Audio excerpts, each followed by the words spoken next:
Hello दोस्तों, आज अपन एक इम्पोर्टेंट टॉपिक या क्वेश्चन पर डिस्कशन करेंगे। How to get selection NEET and JEE like competitive exams, या फिर वे कौन सी स्टेप्स होती है जिनको हर सिलेक्शन लेने वाले बच्चे ने फॉलो किया ही होता है, जिनमें से किसी एक स्टेप्स को भी स्किप कर देने के बाद आपका सिलेक्शन नहीं हो सकता।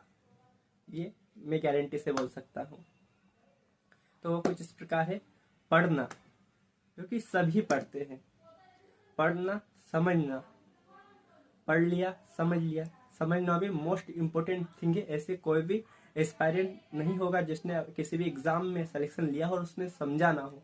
पढ़ना, समझना, सीखना भी होता है।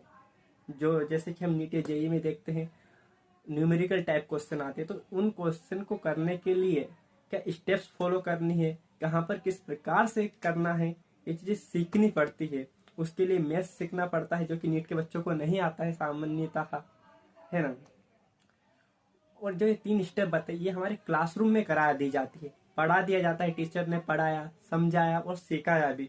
उसके बाद जो अगली स्टेप्स आती है, जो कि हमें खुद से करनी पड़ती है, कि याद करना।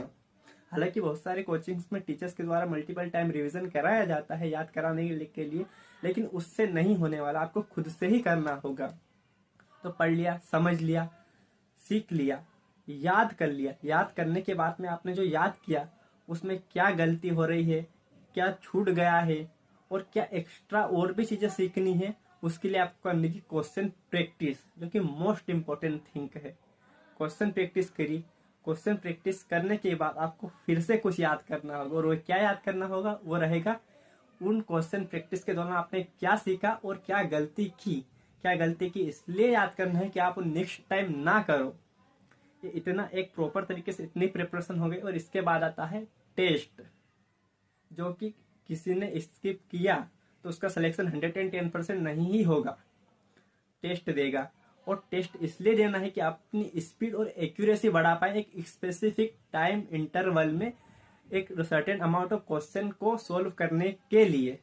और इस टेस्ट से हम कुछ सीखेंगे, कुछ गलती भी पता चलेगी, उनको सोल्व करेंगे, और उसके बाद में ही हम हमारा सिलेक्शन श्योर कर पाएंगे हमारी ड्रीम कॉम्पिटिटिव एग्जाम में, जैसे कि नीट एंड जेईई। इस वीडियो में जो भी स्टेप बताई गई, ऐसा कोई भी नीट या जेईई एस्पिरेंट या भी किसी भी कॉम्पिटिटिव एग्जाम की प्रिपरेशन करने वाले एस्पिरेंट नहीं होगा जिसने किसी भी स्टेप को लीक किया और उसका सिलेक्शन हो गया हो। तो thanks for watching this video till now.